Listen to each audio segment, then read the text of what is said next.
Bonsoir à tous, soyez les bienvenus dans ce journal. Au sommaire de l'actualité, la réforme portant privatisation de la gestion des forages ruraux crée encore des remous à Réfane. Dans le département de Bambey, les populations entendent s'y opposer par tous les moyens.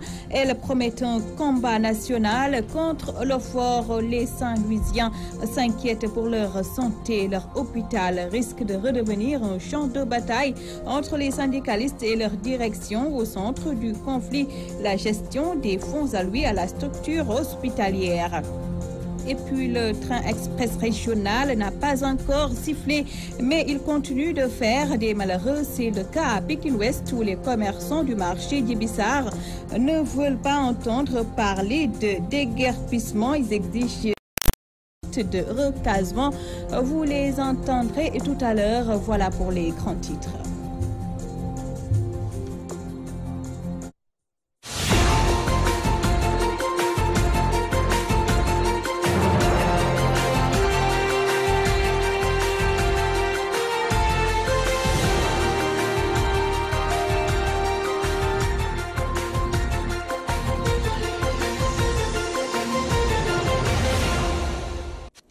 Merci de vous joindre à nous. Les populations de Réfane dans le département de Bambey campent sur leur position. Elles rejettent la réforme portant privatisation de la gestion des forages ruraux. Le collectif And Sauver Réfane compte porter le combat partout au Sénégal afin de barrer la route à l'Ofor. Ibrahim Ndiaye. Tivaouane ne mérite pas un maire absentéiste qui n'a aucune vision politique communale pour améliorer ou prendre en charge les conditions de vie et de travail des populations.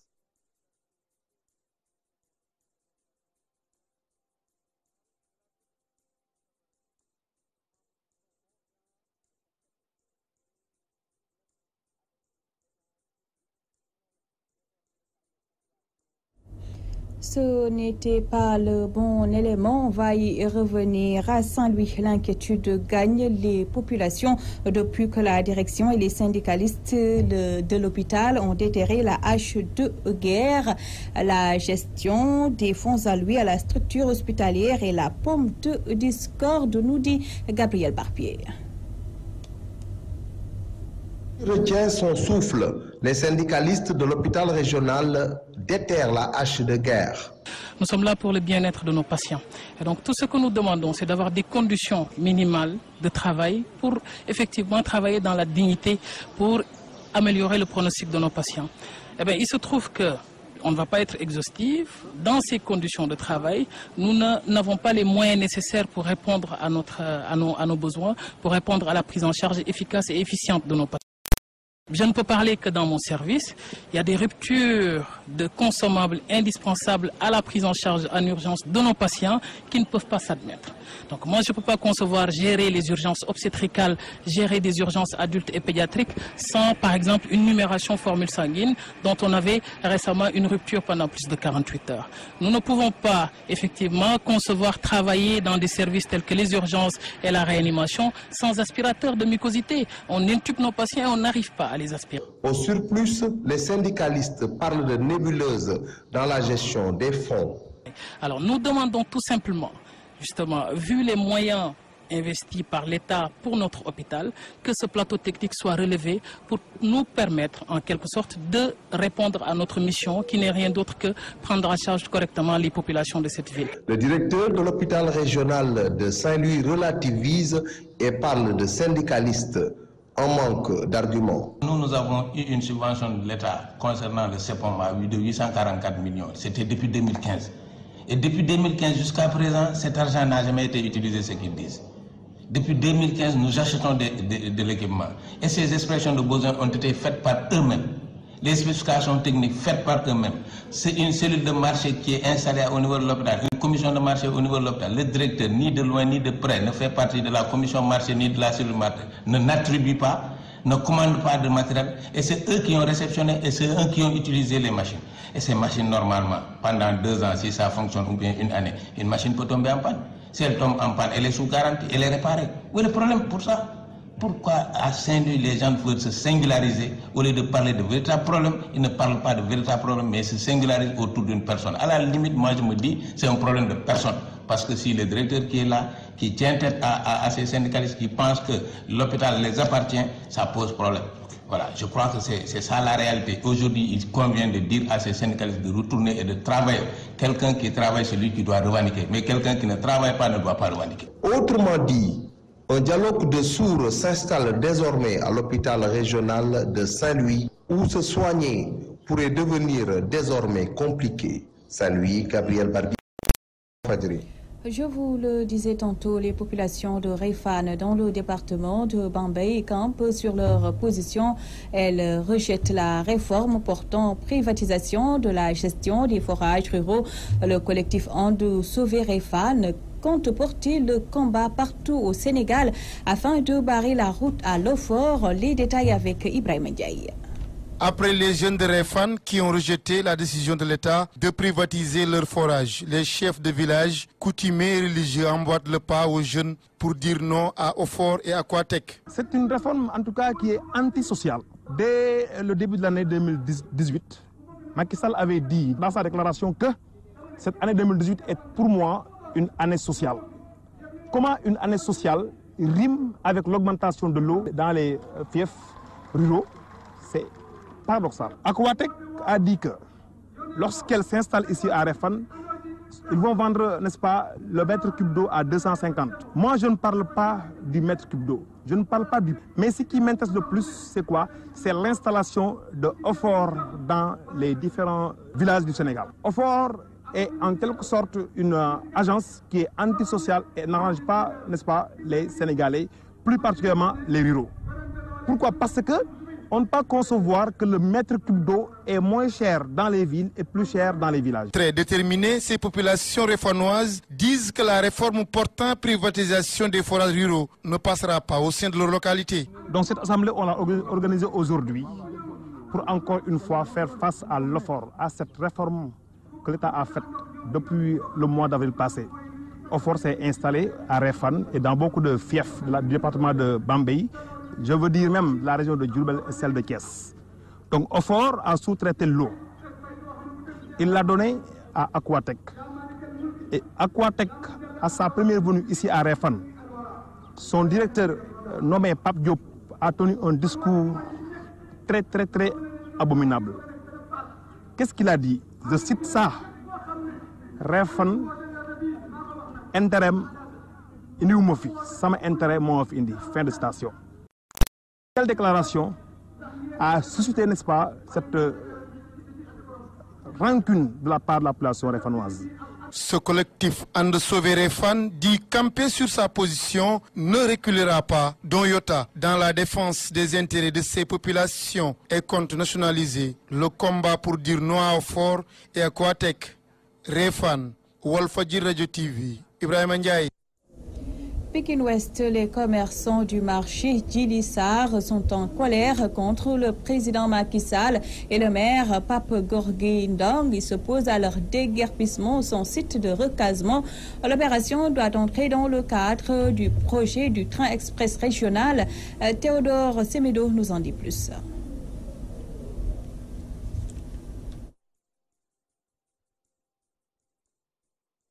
Les commerçants du marché Djily Sarr de Pékin Ouest sont mécontents du président Macky Sall et de leur maire Pape Gorgui Ndong. Ils reprochent à ces derniers de vouloir les appauvrir au profit du train express régional.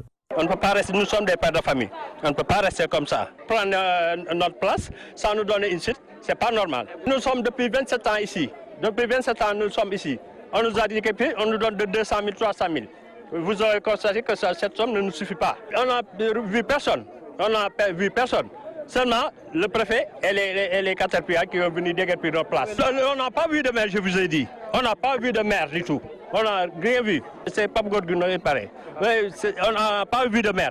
Personne ne nous a aidés.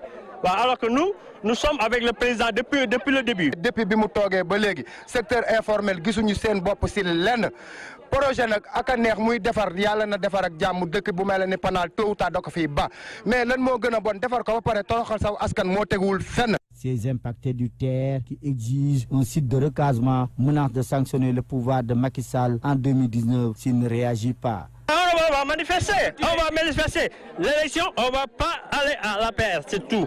Oui, il faut qu'on nous recase. Oui, nous voulons recasement. Nous voulons qu'on nous recase. Parce que les 300 000, 200 000, étant père de famille, si on te donne 200 000, tu vas tout manger. Oui, 200 000 ne peut rien faire. Les places, ça coûte 50 000 à 75 000 francs, 150 000 francs. On ne peut pas louer une place à 150 000 francs, alors qu'on te donne 200 000 à 300 000. C'est pas sérieux, c'est pas normal.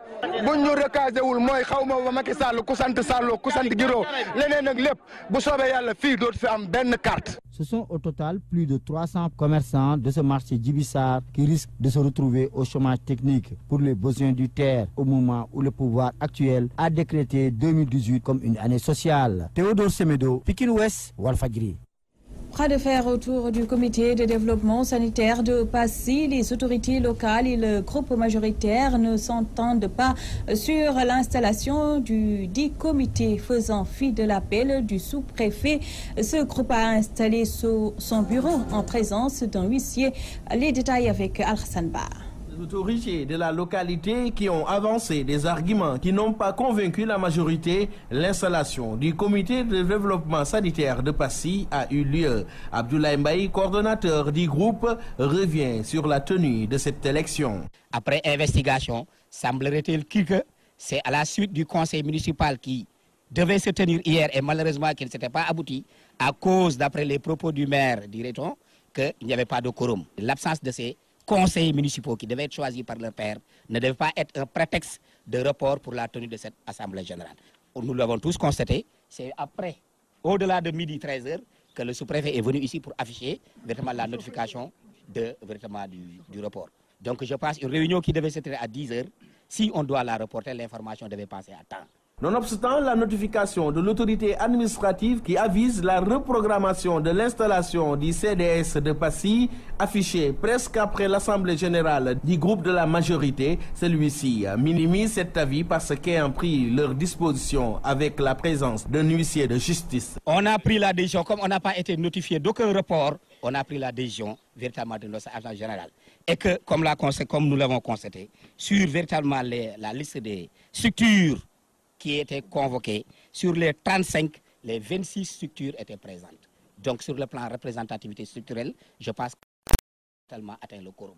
C'est pourquoi nous avons pris un huissier pour constater véritablement que le quorum a été atteint, pour constater véritablement qu'on a essayé de respecter autant que faire se peut le manuel de procédure et que véritablement on va essayer de transmettre à qui de droit et que la légalité restera à la loi.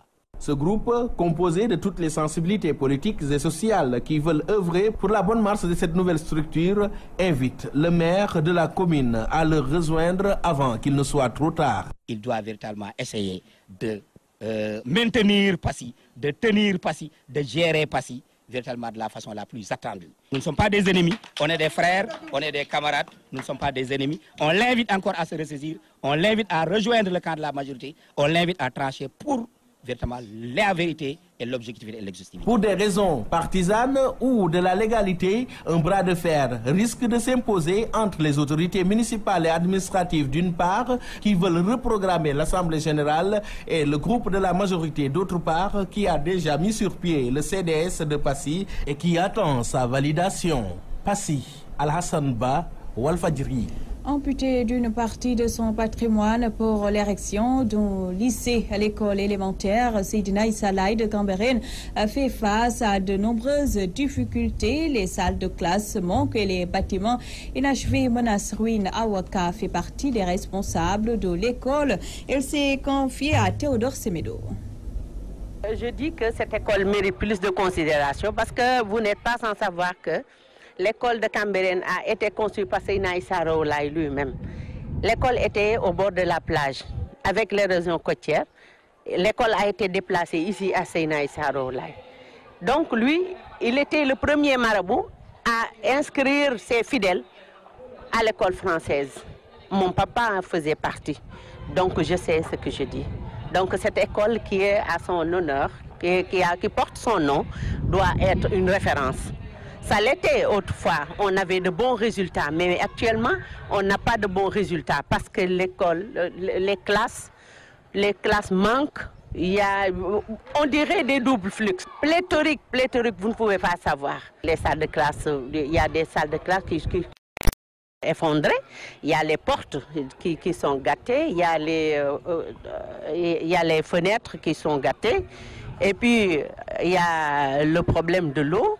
On a une facture qu'on n'a pas encore réglée depuis 7 mois. Avant que l'école ne ferme, les élèves n'avaient pas d'eau. Alors c'est pour ça qu'on est là, pour trouver des solutions. On appelle le ministre Mbaye Thiam à venir visiter l'école de Seydina Issa Rouhou Laye pour voir ce qu'il peut aider pour la population de Cambérène. Parlons politique à présent. Il n'y aura pas d'élection au Sénégal si Karim Wade n'est pas candidat. Avertissement lancé par les responsables du mouvement And Deggo Fall Karim en Assemblée générale à Diourbel. Ils ont tiré à boulet rouge sur le président Macky Sall, accusé d'avoir mis à genoux l'économie du pays. Mamadou Makhtar Sarr. Qu'il pleuve ou qu'il neige, Karim Meïssa Wade sera notre candidat à la présidentielle de 2019. Personne ne peut nous distraire. Conviction des responsables du mouvement And Deggo Fall Karim ak Mame Diarra Thiam Bergamo. Mariama Thiam, secrétaire général du mouvement. Karim Meïssa Wade est notre plan de A à Z. Donc on n'a pas un autre plan. Donc nous avons un seul plan. Karim Meïssa Wade sera notre candidat. Donc nous ne cherchons pas à trouver un autre plan pour remplacer Karim. Donc qu'il neige ou blanche, Karim Meïssa Wade sera notre candidat. Macky Sall ne peut pas empêcher Karim Meïssa Wade d'être un candidat parce que CEDEAO l'a blanchi. Donc la justice étrangère a blanchi Karim Meïssa Wade. Donc Karim Meïssa Wade sera notre candidat. Lors d'une assemblée générale, ces responsables et militants du mouvement ont aussi déclaré qu'il n'y aura pas d'élection au Sénégal si Karim Meïssa Wade n'est pas candidat.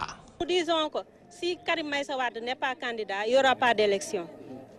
Donc si Macky Sall veut organiser des élections avec, n'est-ce pas, sa seule candidature, donc il choisit, n'est-ce pas, ses concurrents, ses candidats, donc ça c'est pas...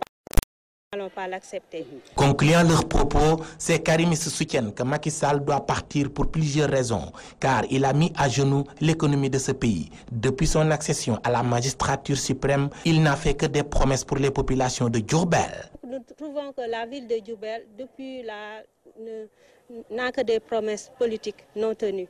Donc nous voulons faire sortir de Diourbel de ce recul. Parce que Diourbel avant n'était pas comme ça. C'était, n'est-ce pas, le grenier agricole.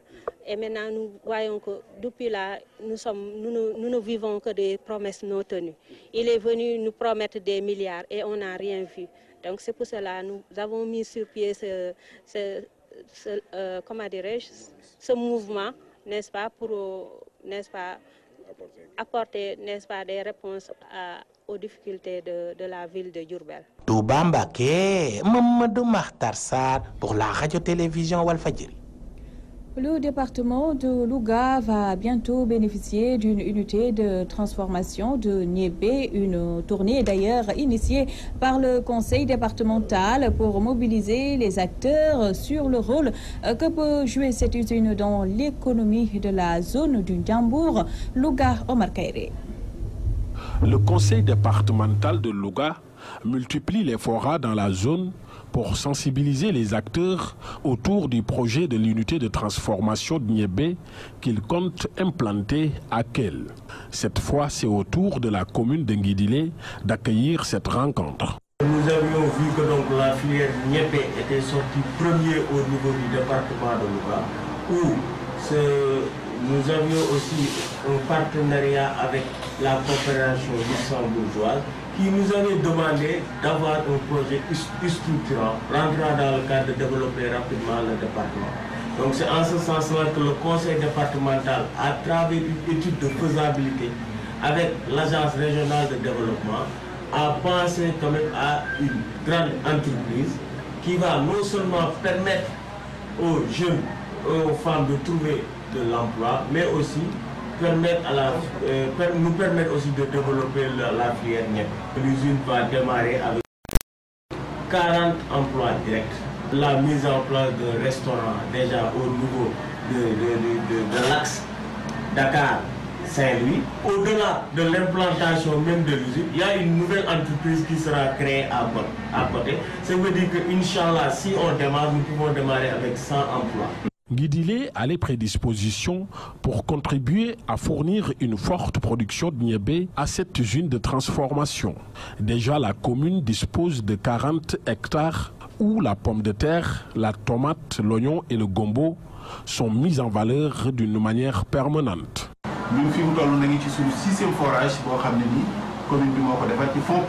Nous voulons participer au développement de notre collectivité locale. Aujourd'hui, nous sommes à notre 6e forage construit sur fonds propres. Nous n'avons pas encore cultivé des niébés, mais les autres filières emblavées nous ont donné beaucoup de satisfaction avec de grands rendements.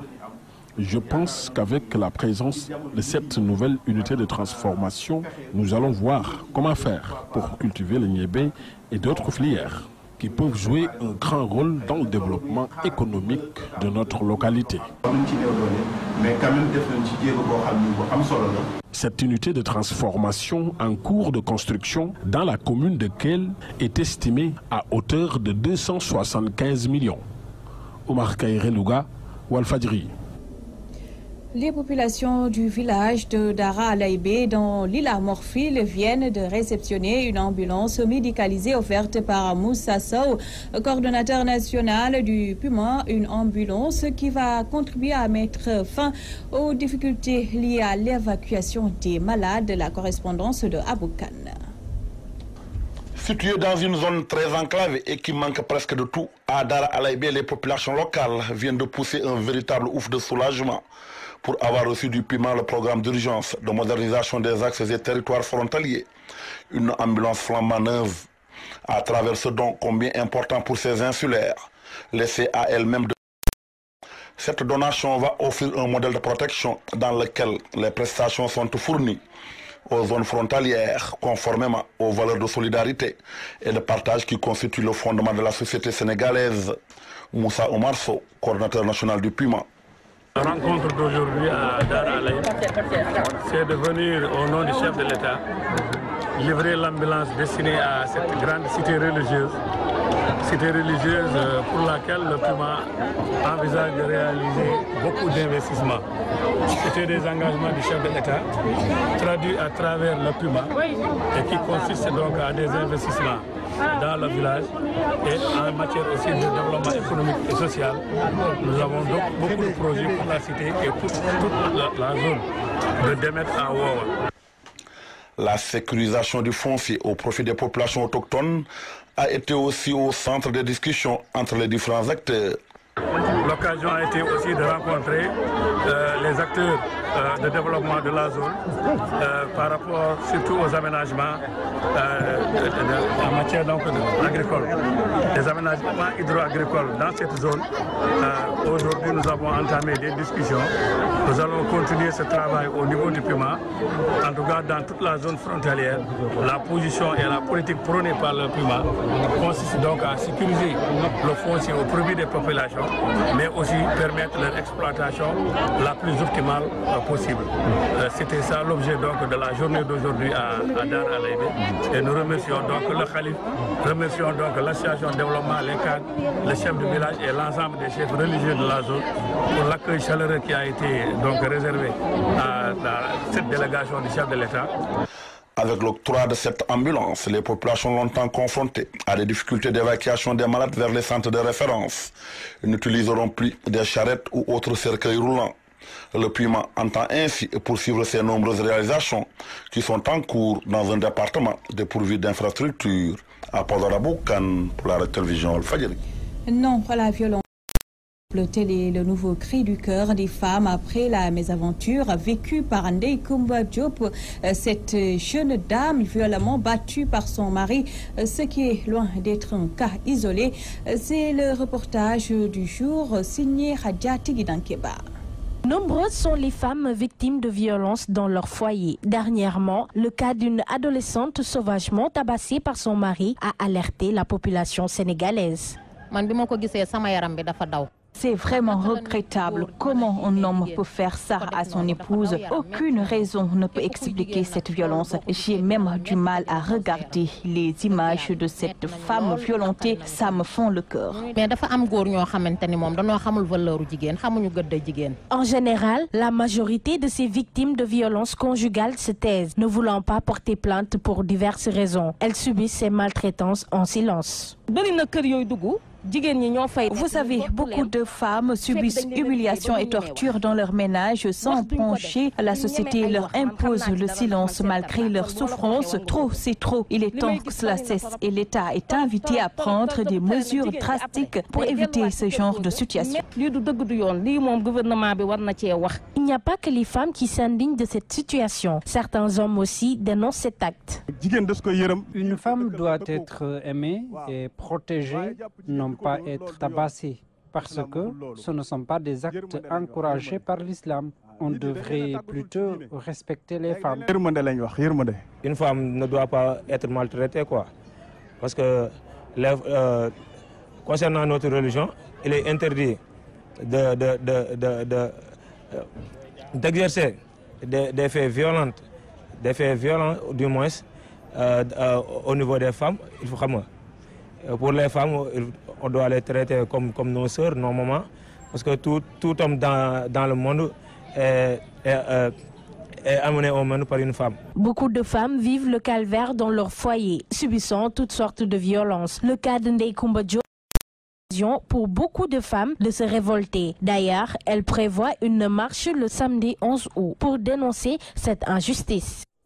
Fin de ce journal. Merci à vous de l'avoir suivi. Dans un court instant, la 4e et dernière partie de l'édition du soir avec Aïcha Diarraté. Excellente soirée à tous.